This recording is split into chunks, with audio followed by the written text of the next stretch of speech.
All things Limpopo today. We've got the Premier as our special guest, and we've got an audience here that's been posing questions, as you too can at home. And just before the break, David Mochale asked, there was 4.4 billion rand that was saved by the administrators, and he was wondering what's happened to that money. And the MEC for Treasury was busy answering that question. Let's return to him now and just get the final word on that. The final word on that, Peter, is that we are paying all manner of service providers that provide service to government as they bring the necessary documents. But we do verifications, unlike in the past, on whether work has been done in relation to the service that is being claimed. And as we speak now, there are no service providers that have provided service that have not been paid, but we do verification. The service providers that have long been paid even now are service providers whose contracts and documents are with the state agencies that are doing various forms of investigation into shenanigans that led to their appointment. And there are few of those. And the police, the Hawks, the SIO, the SARS, and other bodies of state are busy with those, and those who have put aside and we have not paid to this day, and Section 100 is helping us in that regard. Thanks very much. Okay, MEC, thank you. So the administrators are doing their work, savings have been made, and money then is being able to be channeled in other areas. Question I have for you, Premier, is something that's been raised is Limpopo government, how is it dealing with widespread challenges of poor schools, infrastructure, and dilapidated classrooms? And we even had, unfortunately, that little boy who died in a pit toilet. That shouldn't be happening. Yes, that shouldn't be happening. You are right, Peter. But as you heard the MEC for Treasury saying that there were certain shenanigans that happened in the past. And I also said mistakes were committed. As you'd note that, or perhaps notice, that immediately after that unfortunate incident happened, we immediately came in, moved in as the provincial government, and almost all schools now are being provided with toilets. There is a program that is on now. We are providing schools with toilets. But I think the question would be, why would you wait for somebody to die before you do that? Like I'm saying, mistakes have been committed in the past, and we want to own up to that. This seems to be coming up quite a bit, and it's almost now starting to sound like a get-out-of-jail-free card where you say mistakes were made before, shenanigans were going on. My question to you is, why was it allowed to happen? And why did it go on for so long unchecked that these things were going on? Oh, well, it will be difficult for me in my position to provide that answer. Who can provide the answer? Perhaps we should ask civil society, why were they so quiet for so many times? We should ask this. But this was an ANC government, so they were your comrades. Yes. Don't you talk to each other? We do talk to each other. But maybe what one would want to say is that various methods were being employed in terms of trying to caution and correct people to a particular line, but ultimately the ANC itself felt that those methods were not paying dividends, and that's when they decided, no, let's just dissolve the leadership in that area. Let's just dissolve the executive in that area and come up with new cadres from this particular movement whom we think would be in the position to can correct It's one thing to remove someone who has not performed well. Are there people being punished for the amounts of money that have been wasted? Hence we said some people are facing are appearing before the courts today. Some are being investigated by the Hawks. Some have already been charged. Some are receiving internal disciplinary measures within. So the consequences are being implemented. What's happening on the local government level? Or meted out. Because last year, I think you only had one province out of 30 that had a clean audit. That's a pretty poor score. What's happened since then? I didn't get the question. The local government, municipalities, only one province, one municipality, I think, got a clean audit. Where are we now since then? MEC Khetjhepe.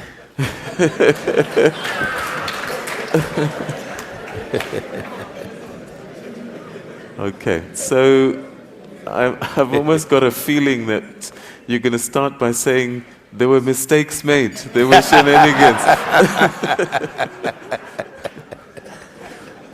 Okay, where are we? 1 out of 30 municipalities gets a clean audit, 29 in a state of array. What's happened since then? Thanks very much, Peter, and thanks to the viewers. If you could start by identifying yourself, MEC. Ishmael Khetjhepe, MEC for Cooperative Governance, Human Settlement and Traditional Affairs. We are making progress in terms of financial management.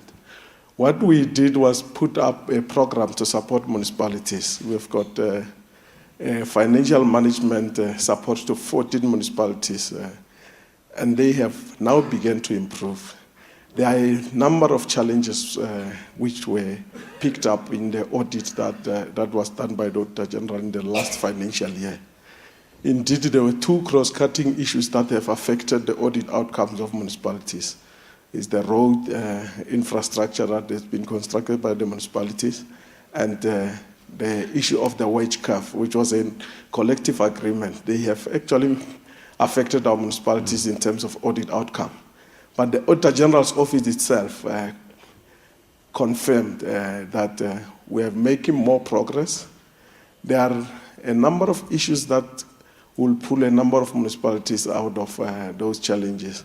But we must also acknowledge, Peter, that one of the achievements we have done, and normally when we deal with municipalities, we don't talk about this issue, it's the fact that the standards of audit by the Auditor General has gone so up, and therefore we've got a number of financial management practitioners trying their best to cope with those standards. And those standards, government has never been audited in terms of those standards. So our performance in terms of those challenges, although we have better qualified financial practitioners at the moment, but we still having to make them cope with how assets are being managed, the supply chain management process.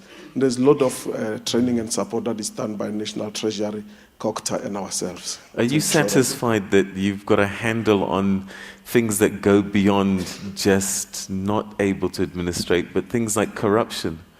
Are you satisfied that you've got a handle on that? But ourselves and SALGA, which is an institution of organized municipalities, we are doing a lot to ensure that corruption is dealt with. I'm sure you're aware, last year there was a national campaign launched by SALGA to ensure that there are consequences to those deviations, and issues of corruption are dealt with. They're reported to state agencies. Municipalities are involved in terms of investigating, finding the root causes, and ensure that we deal with those officials that are responsible. All right, okay. Thank you very much indeed, MEC. Table 28, Carol Mbala, I think. Table 28, Carol Mbala. My name is Hlamalani. I'm the Secretary of Limpopo Youth Chamber of Commerce and Industries. My question is, what initiatives have been put in place in terms of youth entrepreneurship? Okay, so SMMEs, entrepreneurship, that's where most of the jobs are going to come, and 70% of our population is under 35. So the youth in particular, you need to address, what are you doing for them? They want to be entrepreneurs. Scotty. MEC for Economic Development. Thank you, Premier. Thank you, Peter. What we are doing as a department is to ensure that indeed the young people are part of the mainstream economy. And what we are doing is to make sure that we provide support for them, but also to ensure that we can have programs that are clearly developed for them so that they are able to also develop their potential. We are actually in a process of setting aside some resources precisely to ensure that young people must benefit, but also to prepare them. Because we are aware that most of the time when young people are supposed to go into into business, one of the most critical issues that they face is in terms of being credit worthy. Firstly, they don't own any assets. And secondly, is in terms of their reliability, because they are only starting their business. And therefore, as government, we are there to ensure that we can provide that support. And I'm sure we have started to interact with some of the youth bodies in the province to ensure that they are also aware that as government, we are actually trying to ensure that young people can also participate in the mainstream economy, but also be able to get benefits out of what is happening within the province. It's not only young people, we have got women, we have got people with disabilities, but as well we are also looking at the issues of ensuring that the cooperatives can also be able to have access, particularly into the benefits that are accrued from government procurement and so on. Thank you. All right. Perhaps keep the microphone close to you, because a question from Simpiwe Mdlalose, table number 10. Where are you? I think that's probably aimed at you as well. Simpiwe Mdlalose, table number 10. Thank you, Peter. Yeah. Thank you, Peter. I'm representing the Polokwane Chamber of Business. And also, I'm asking a question on behalf of all the chambers in the province. Honorable Premier, as business, I think we have all acknowledged that the administration process has hurt us badly. And it has had a terrible impact in terms of economic growth in the province. What we would like to know as business is, are there special plans that have been put in place to ensure that we fast track economic growth in this particular province? Unfortunately, a question around youth development in business has already been asked. But our key concern is, how do we ensure, is there a plan that government has put in place to ensure that we fast track economic development, which will ensure that jobs are being created and our people become beneficiaries? Thank you. All right. Let's get a comment from the MEC, and then perhaps you can comment further as well. Thanks, Peter, once again. Indeed, we are aware that some of the things that have actually happened have actually taken us backward, particularly in terms of the survival of these SMMEs. However, what we need to bring forth as well is in terms of the partnership that we need between government and the business sector to ensure that the things that have actually happened in the past do not necessarily happen, because they don't only had government, they had business as well, they had families, and so on and so on. They take away the livelihood that our communities are actually relying upon. Now, it's actually an action that needs to be taken consciously by business, that what has ever happened in the past should not recur. They should not, because most of the time we think it's government that is government officials that are actually corrupt. But we forget that it takes two people, two partners, to actually get into that act. Now, we need to make sure that in terms of ethics, we are also improving. And those are some of the areas that we'll need to go into.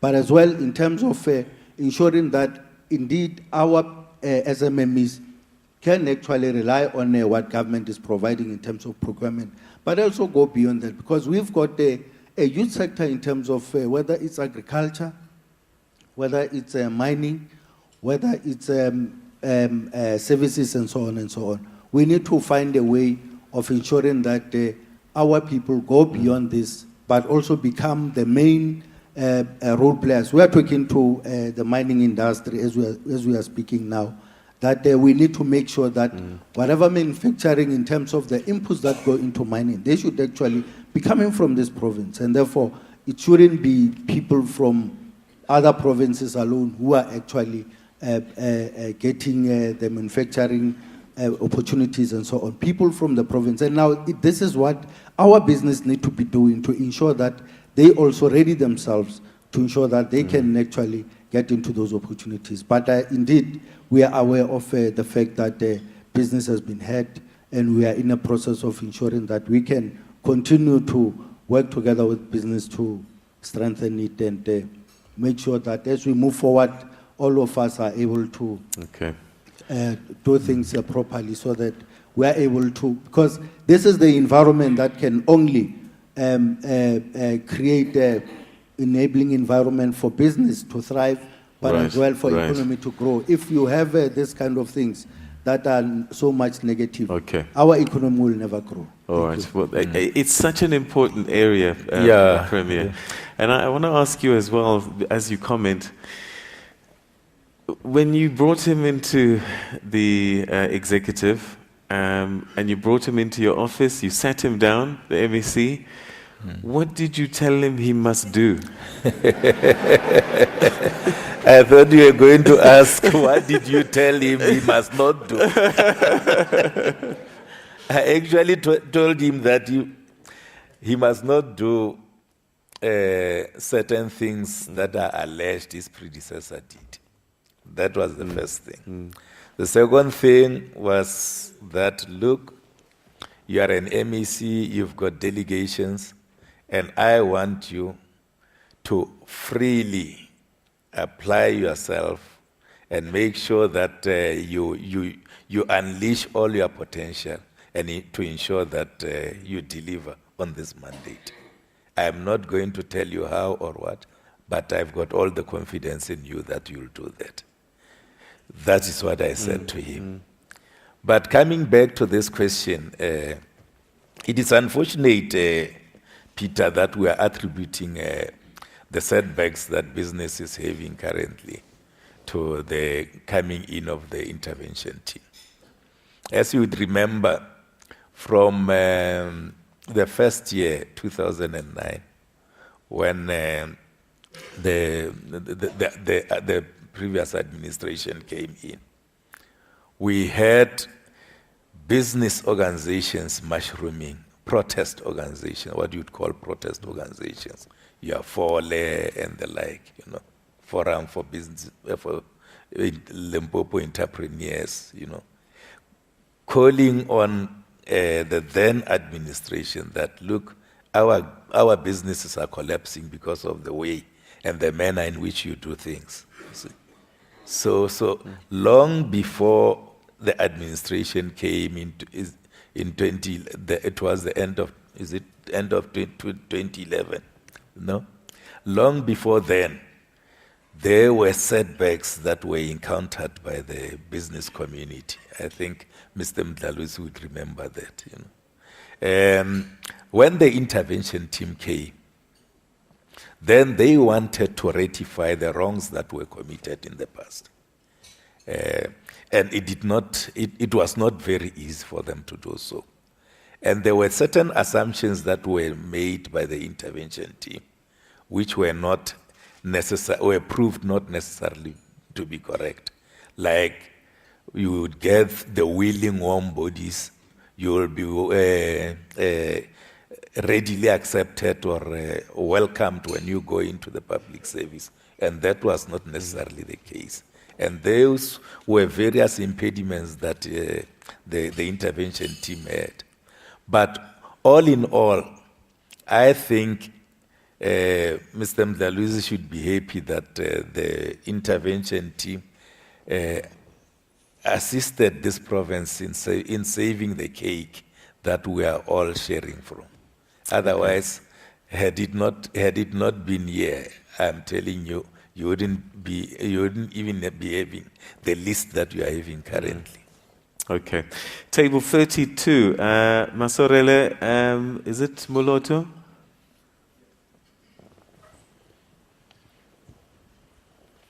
My question to Honorable Premier, it's one. I just need an update on the status of the feeding scheme in the province. Whether are they awarding or withdrawing? Thank you. Okay.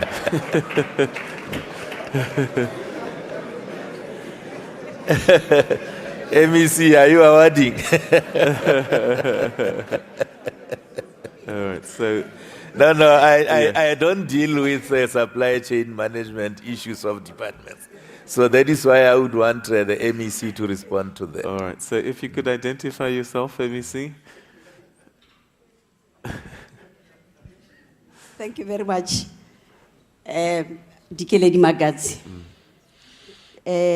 Premier, thank you very much. We will not be tenderizing the feeding schemes. Instead, the schools will be given money so that they can be able to feed, because one of the challenges that we had was with the tender issues. You would have some schools going for weeks without food. So now we're making sure that as we prepare to usher in cooperatives, in the meantime, working with the Department of Economic Development through LEADER, we are allowing the schools to, in the meantime, procure so that the children can continue eating, and we will be putting into systems issues of cooperatives so that we are able to really share the cake even to those people who are really disadvantaged, as compared to giving money to one person and at the end of the day, we get a raw deal. Other challenge was the type of food that was our children are eating in school has not been up to the expectation of the menu. Sometimes food which actually you have cabbage that is delivered 3 weeks and still has to be cooked, no longer nutritious as is expected. So these are the things that we are trying to avoid at all costs. We will no longer be tenderizing. We will have not awarded any tender to anybody. Thank you very much, Premier. Okay. Table 22, Kolani Cedric. Table 22. Table 22, Kolani Cedric.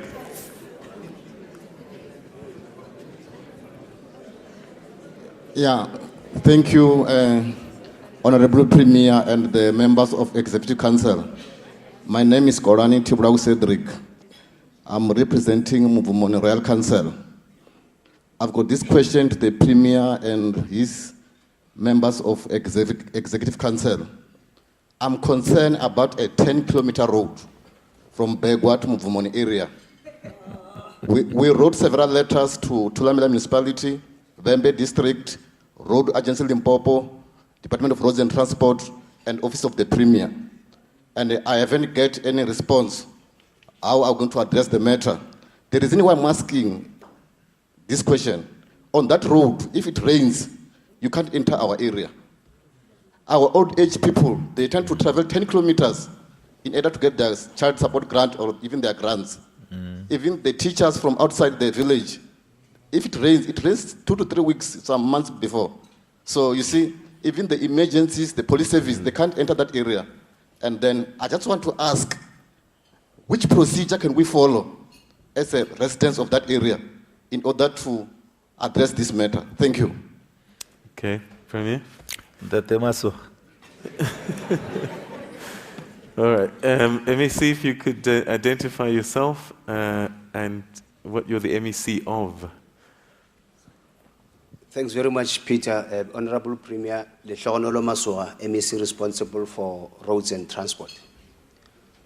I firstly must indicate that ourselves as the Department of Roads and Transport, on behalf of the Limpopo Provincial Administration, not only are we telling a good story, but it's an evidence-based story. As things stand now, we have covered a great mileage in terms of paving our roads in the province. You would have noticed when you travel to Polokwane that you traveled on very smooth road. That brings you into Polokwane and proceed to the border of South Africa and Zimbabwe in Musina. And over the last 20 years, we've been concentrating on building the roads that connects towns and cities and townships in terms of focusing on economic centers. And we think we have covered substantial ground. From now henceforth, our focus is in connecting villages to villages. And that's where the issue comes into play. We are currently in a process of consulting with municipalities so that municipalities can help us identify the priority projects that can then be implemented, which will then cover such kind of concerns that we are raising. And it's important that the municipality, I'm happy that the mayor of Bembe is here and is listening, and when the roads, such priorities are identified, that community will also be taken care of, and we are investing substantial amount of resources in taking care of those roads. Okay. Thank you very much. Don't sit down. Timeline, because people always want to know when. So now you've told him that you're going to do something. When will that problem be solved? The consultation process is currently underway. I can announce here without any fear of contradiction that what we call the transport forum is taking place in next week, where we'll be receiving inputs. We're not saying next week we're building the roads. We'll be receiving those inputs from the municipalities. Okay. But in the meantime, Peter, I must also announce that we have a preliminary measures to, whilst waiting for the paving of those roads to maintain such roads, we have procured a bulk of machines that will be are being distributed across the districts to take care of those roads in the meantime, whilst we are waiting for the long-term sustainable solution. When would you like to see this happen? We would like to see this problem resolved. It's a continuous problem. It's not something that we can do it in 1 year, but once those priorities are identified, they will then be factored in our plans for the next financial year. Okay. And that's when we think we can intervene decisively. All right. Thanks. Okay. Thank you very much. Talking about infrastructure, Lephalale was really affected by these floods. Where are we? What's happened to that area? The situation in Lephalale. One, the area in Thabo Mbeki, where we are supposed to be moving those people to another area. I think the place has already been identified. Consultations are taking place currently. Very soon, those people in Thabo Mbeki, because that area is a flood it's a floodplain. Yeah, it's a very flat plain, and it's a flood-prone area.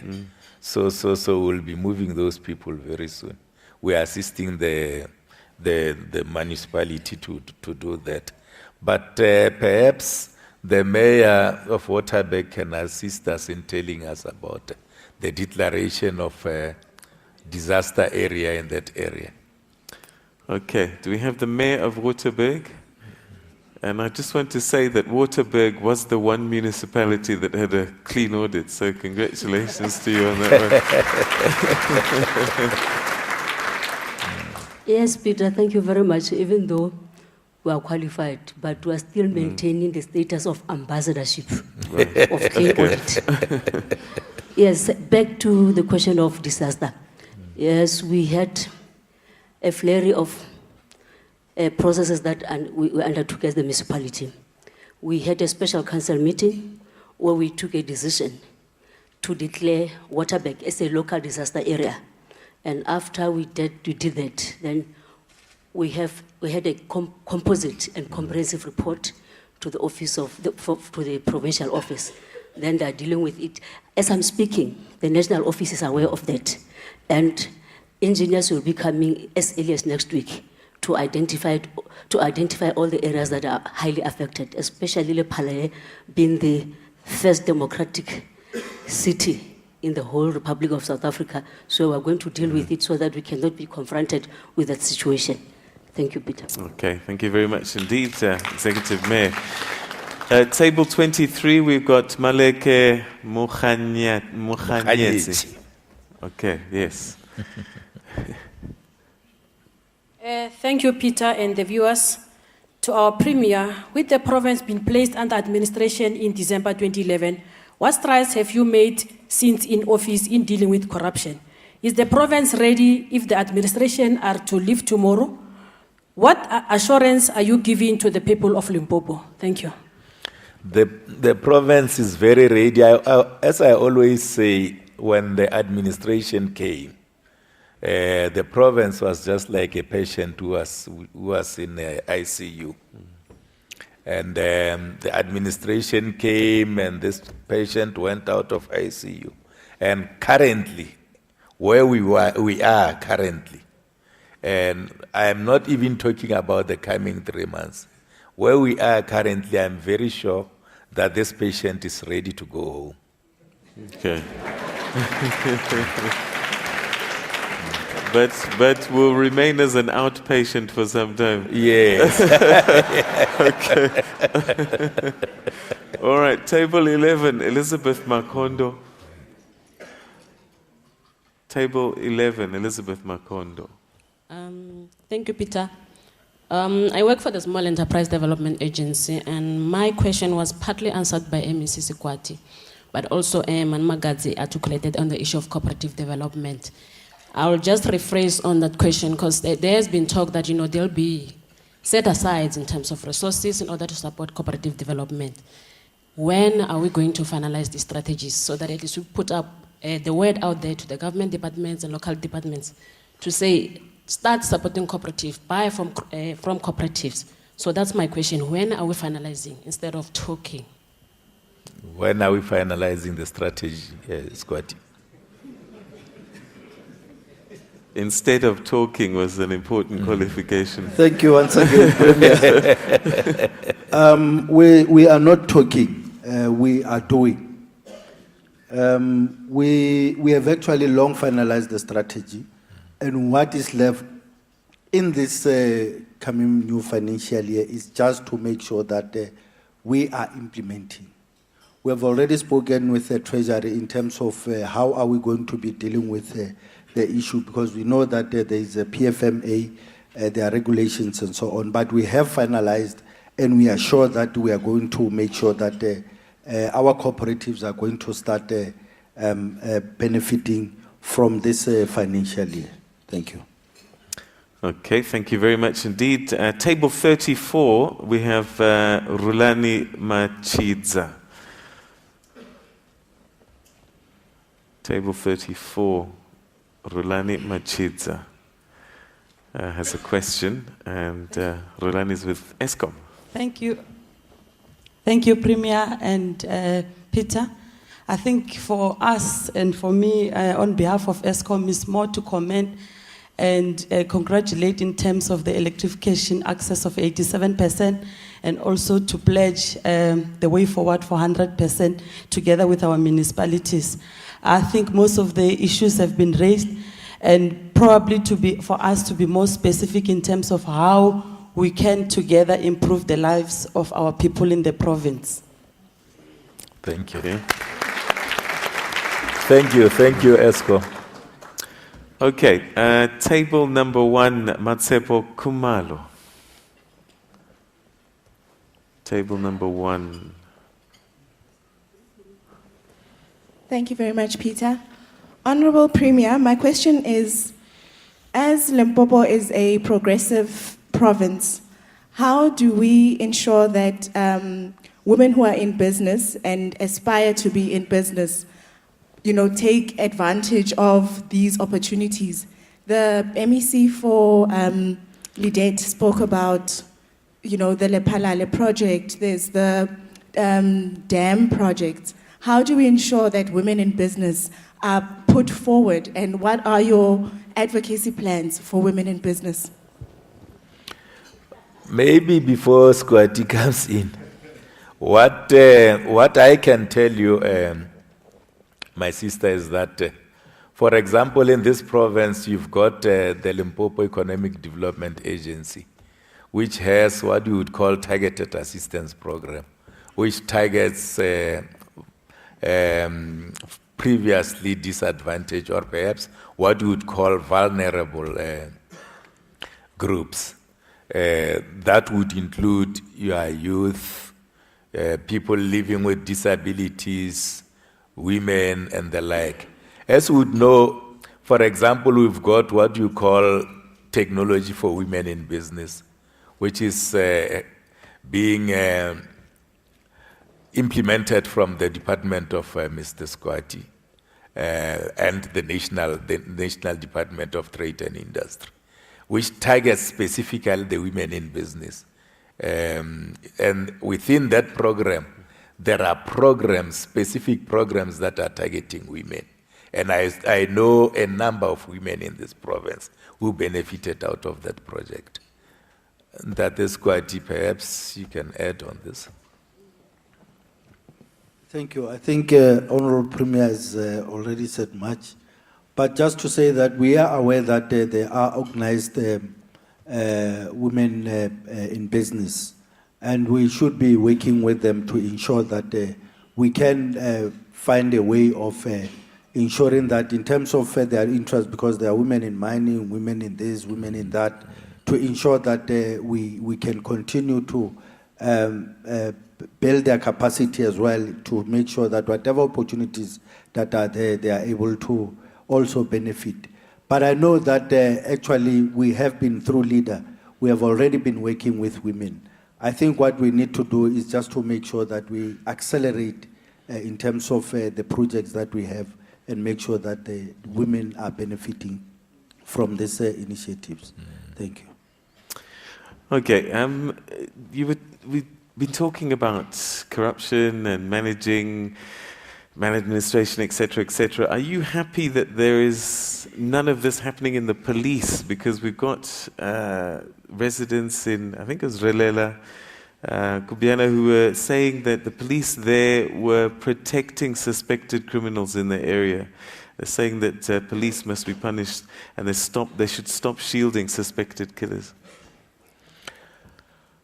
Am I happy that your police is not shielding? Yeah, the police is not shielding. Well, I wouldn't say I'm totally happy about that, but the job that our South African Police Services is doing currently, since I came here, the past 8 months, I think they've been very, very supportive. They've been very meticulous in their approach. As to whether they are not, or there are individual police people who are doing mischief within their midst, I don't think we can absolutely say that there aren't. We have seen a number of police people being disciplined. But maybe let me allow General Ntemes or the MEC to respond on this one. Okay, so MEC, if you could identify yourself, and the residents, as I said, of this area were sufficiently aggrieved that they protested against the police in the area. Thank you very much, Peter. I'm Joyce Mashamba, MEC for Safety, Security and Liaison. Yes, we saw what happened in Relela. All I can say is that the police were hands-on. What was the problem is that there were people who came from other areas who joined what was happening. But when it comes to people from Relela themselves, I'm happy to say that as was standing here, I'm standing here. The person who started the whole thing, the one who killed the young girl and cut her hand, is in prison as we are. He has been detained. Okay. And today he is appearing in court at the Koankoa. So about the shielding, I'll just say, like the Premier said, we don't know of such, but should we get information, definitely we'll act against those people. Okay. Table number 21, Glenn, you're on that table. If you could stand up and identify yourself and ask your question. Thank you, Peter. the Honorable Premier. I don't know whether the Premier can still recall to mind who I am, because I... How many millions of people do you have to look after in Limpopo? Oh. Hey. Okay, Peter, Glenn? with due respect, I'll Yes. start by saying Yeah. there was a dialogue which was handled at Ngwakura Matlodi, whereby I raised issues. One, I'll start by saying that in vain, I've been trying to bring a development for social housing worth about 250 million, and to a point where I've written letters to the former Minister of Human Settlement, Tokyo Sokhwali, the current one. I've been to the Premier's office of Mr. Kechepe. In vain, I could not get any help. And as such, there is an issue that the same project development, at some point in time, I tried to engage Polokwane municipality, who tried to hijack the same development. And as I speak to you now, I've tried in vain to bring the issue of Shinganians, whereby land was bought for 5.6 million, sold for 27 million within a year. Land which was bought for 10 million, sold for 58 million within a year. And those are issues which I tried to come to the Premier's office, and he called me to come in to bring all the papers. I've been to his office, I've never got any response. I'm frustrated as I speak to you now, because you are quite aware that Polokwane is a growing city which needs development. As much as we go out, as I can speak to you now, you can see there was an advert by Development Bank of South Africa, Infrastructure Investment Program for South Africa. There's money to be outsourced here in order to bring development in Polokwane. Because I'm nobody, I'll never be in the position of bringing such development. I ask the Premier to intervene so that we can bring development to our province. Thank you. Okay.